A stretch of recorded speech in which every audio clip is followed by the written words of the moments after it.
Let's just say you already know that your next computer is going to be a MacBook, but is it going to be a MacBook Pro or a MacBook Air? Well, I'm going to help you figure that out today. So if you've been staring at the configuration page on the Apple website, I'm going to try to walk you through it, help you make some of those decisions.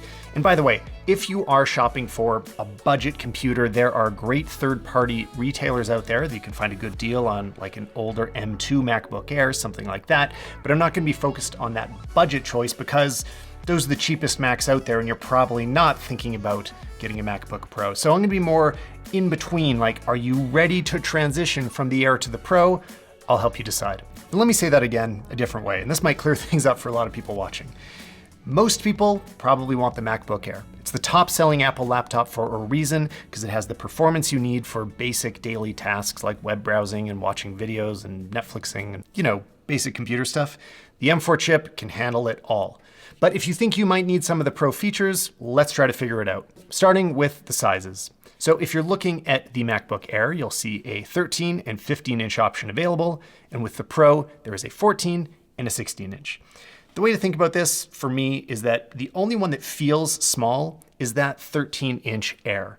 All of the others are relatively large. I prefer to maximize my screen real estate all the time, so my computer I work on is the 16-inch MacBook Pro. And choosing the size is so personal that I can't tell you what you're going to want to use, but you should check that out in person, make sure that you've seen them side by side, just so you're aware of the differences and what compromises you're willing to make. It's worth noting that with the Air lineup, jumping to the larger screen size doesn't affect performance, except in the base model. And I'm actually going to kind of encourage you to ignore the base model of the M4. Again, if you're trying to save money, I would actually go for one of the older, like M3 or M2s if you can find them at another retailer. If you're looking for performance, the base model, it's got a few things we're missing. We'll go into it later. But you can get all the same configurations between the 13 and 15-inch. Now, with the MacBook Pro, it's pretty different. Once you get to the 16-inch, you're making some big spec jumps. So you'll notice that the price goes way up, but you're getting a lot more performance along with that. So there's a lot of other performance details that are tied to that 16-inch screen and makes it a little harder to compare prices, but we'll get there. But aside from the dimensions of the MacBook, choosing a Pro over an Air will also give you some pretty significant screen upgrades. So the Air has a 500-nit display. That's like a normal TV. I mean, it's just bright enough for most things, and it never bothers me using it. Like, it is bright enough. On the other hand, the Pro has an exceptional display, probably the best display you can find in any laptop by any manufacturer. It has 1,000 nits of brightness when it's just in standard dynamic range viewing, and at peak brightness, 1,600 nits. So outdoors or in bright environments, it's pretty exceptional. It really will blow you away. Again, the Air is usable, it will not get in the way of your work, but the Pro is visibly better. It's also going to get you 120 Hz refresh rate, which is kind of becoming more standard. Like, we expect that on a lot of the screens that we interact with. Well, you've only got 60 Hz on the MacBook Air. It's one of those things that if you can see the difference, it might feel really important to you. I think a lot of casual users are not aware of the difference, will not see it in regular use.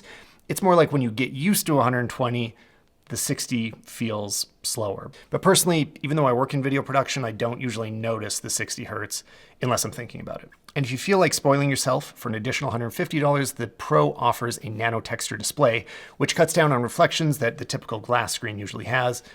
It looks really good. I do like this upgrade, but it's not necessary. It's a bonus. If you're using external displays, the Air can support 2 of them and the Pro can support 4. But keep in mind, I find that with the Air, since its GPU is not as powerful, it does slow down overall performance a little bit if you're running at maximum amount of displays. So if you're using 2, I might still recommend a Pro because it'll just handle them better. Just 1 display, no problem with the Air. 2 starts to push it, and you might want to look at the Pro. Whatever you create with your new MacBook, when you share it with the world, I can't recommend enough that you build your own website to do it, not just social media. And the best way to do that is with Framer, sponsor of this video. Let's say you want to design a great looking portfolio, but all the templates out there are either too generic or you try to design something more custom and then it completely falls apart. That's where Framer comes in. It's a website builder that actually feels like a design tool. You can move elements around freely, customize everything visually, and then publish a live site without touching a single line of code. And I think what makes Framer stand out is that it's not just throwing a page online. In just a couple of days, you can create something that feels crafted. You get things like scroll-based animations, responsive layouts, built-in CMS for case studies or blogs, and even localization if you're reaching international clients. I worked as a web designer for years, and I always had this impression that like visual design tools could only really work with the basics. But what's amazing is to see how Framer can handle even complex effects and animations that work great across all browsers. And it's even powerful enough for startups and agencies to build complex product websites. It's the same platform behind sites like Runway and Superhuman, so you know it can scale way beyond just your personal projects. If you've been putting off launching your website, or you're just tired of the same old templates, check out Framer. The link is in the description below. It's free to get started, and you can finally have a website that reflects the quality of your work. So thanks again to Framer for sponsoring this video. The internal speakers are very good on both of them for laptops, but I mean, when I go back to a PC laptop, I remember how bad it can be. The MacBooks are excellent in comparison. The Air is not as loud, it doesn't have as much bass. The Pro actually sounds pretty exceptional. Like if you just crank it up as kind of a speaker in the background, it can kind of like fill a small room. Again, it's like not a home stereo system, but you will notice a difference just because of the larger body. The Pro does have better speaker performance. Now, how about the ports on each of these machines, the in and out options you have available? I use the MacBook Air 16-inch all the time. It's my standard. And I sometimes have this dream, like what if I could travel with the Air, and then at home, I'm using a Mac Studio or some kind of desktop as my full-time editing machine that does the heavy lifting, and then I just have a smaller computer on the road. What really keeps me hooked though is all of the flexibility that you have on the Pro. So let's go over the details. The Air has 2 Thunderbolt 4 ports, and for anybody that doesn't pay attention to ports, that is also USB-C, USB-C 3. Thunderbolt 4 means you can kind of run anything across it, which is very impressive. And you get 2 of them. Then you also get a MagSafe, so you can charge it while using those other 2 ports. Very big upgrade over previous MacBooks. And there is also a headphone jack. Yes, it still has a headphone jack. In comparing that to the Pro, which has the same MagSafe and headphone jack, it has 3 Thunderbolt 4 ports, an HDMI port, and an SD card reader. And I find those so incredibly useful when I'm just traveling around that I need to plug my computer into a TV. HDMI, I've got to download my photos, SD, and I don't have to carry around a little adapter dongle like I did in the olden days, because that was terrible when none of these ports were internal.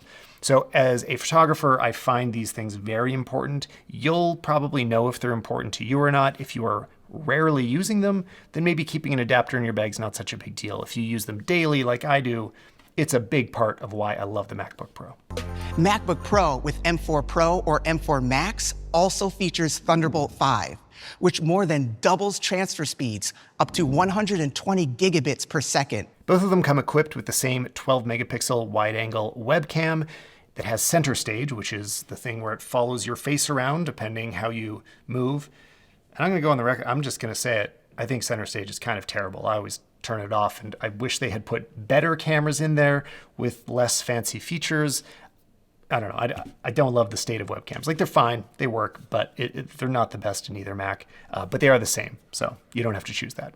Looking at battery life performance is a hard time-consuming project, and I don't have all of the machines, so I'm going to be referring to Tom's Hardware's test results, which are in line with what I've seen from other testers. And what you'll find is the battery life keeps getting better with the more expensive laptops. I do think that the 13-inch is excellent. Like it's not a problem. You can get through a day working on it, depending what you're doing. But if you go all out for the 16-inch Pro, you do get the benefit of a lot longer battery. Another bonus when you're traveling with the Air is that the chargers are so much smaller because you can just use a little 35-watt charger and it gets the job done. Whereas you're going to need something much larger for the Pro. Often I can get away with a 70-watt charger. It's a little bit smaller, but generally you're just going to be carrying around a larger charger for the Pro. Let's dig into the actual performance. Now, great news, thanks to Apple Intelligence, all of the MacBooks now have 16 gigabytes of RAM. It's about time. This has been a long time coming. We needed it. They used to have 8. And by the way, if you're worried about your computer's ability to run Apple Intelligence, I wouldn't worry about it right now. I don't think anybody's really using Apple Intelligence for anything. Unless you're working in the field of AI, in that case, you probably already know which computer you need. You're probably going to be doing most of your AI tasks online. A lot of the local models haven't fully arrived yet, so they're just not a big consideration at this moment. Someday it'll be different. Today, it's not that important. If we look at the M4 chip, its basic performance is the same across the different computers, whether it's a 13, 14, or 15-inch. The M4 is the M4. And then on the MacBook Pros, there's also the M4 Pro and the M4 Max, very confusing names. The M4 is enough for most things you do, even most things I do with photo and video editing. So the difference you'll find between the Air and the Pro is that since the Pro has fans inside, it has active cooling, meaning if you're doing a longer task that is warming up the computer, the Air will eventually thermally throttle and slow down, whereas the Pro can keep working at faster speeds. And let's talk about some of the common use cases beyond just, browsing the internet and streaming video, which of course they all do well. Let's say you're editing video. The Air can easily handle 4K edits, no problem. And when you export them, they'll go pretty quick. If it's not a complex project, you won't really be waiting for it. However, as complexity increases, maybe you have a multicam project or some titles and transitions, you will find the Air will start to slow down. Like, it can handle quite a bit, but it will chug a little. You might have to create some proxies for your video and just kind of work around it. Whereas if you're using the M4 Pro or the M4 Max chip, it can handle like 4K multicam, even 8K raw multicam. Like, you can start to do a lot and it really doesn't break a sweat. And the exports become negligible. Like, they're not instant, but they are always fast. It's not a big time sink to wait for them. And real quick, the reason the Pro and the Max chips are so much faster for that is they have dedicated media engines which handle video encoding and decoding on their own. So the CPU and the GPU don't have to do all that work. It's handed off to a specialized part of the system on a chip. If you're a photographer, the Air can handle any of the professional software you throw at it. Lightroom, Photoshop, Capture One, they all run great on it. You will notice if you open a lot of tabs, it'll start to slow down. Really large files might generate previews more slowly. So things like large exports or multi-layered PSDs, those will definitely improve on the Pro. But if you're not getting into that style of editing, you can do the basics, even with professional quality RAW files, easily on the MacBook Air. But remember, the Air only has an SDR display, so if you want to work in HDR photo or video, you're going to need the Pro. Now let's go to the Apple website, customize some computers, and decide what features are worth upgrading. First of all, I would not recommend anybody get 256 gigs of storage. It will stress you out. You'll be running out. You're not going to have a good time. 512 is enough for most people. I do like to upgrade my internal SSD, even though it's quite expensive, as much as I can. My rule of thumb is that I like to have all of my active projects at least available internally. First of all, because the internal SSD is faster, but the real speed savings are because you're not managing external drives, having to bring them with you everywhere. I'd rather keep all of my external storage to backups and archives, and whatever I'm working on right now, I have available right on the computer. Now, then you've got to choose how much unified memory do you need. This is affected by which computer you're buying, so they don't all have the same options available.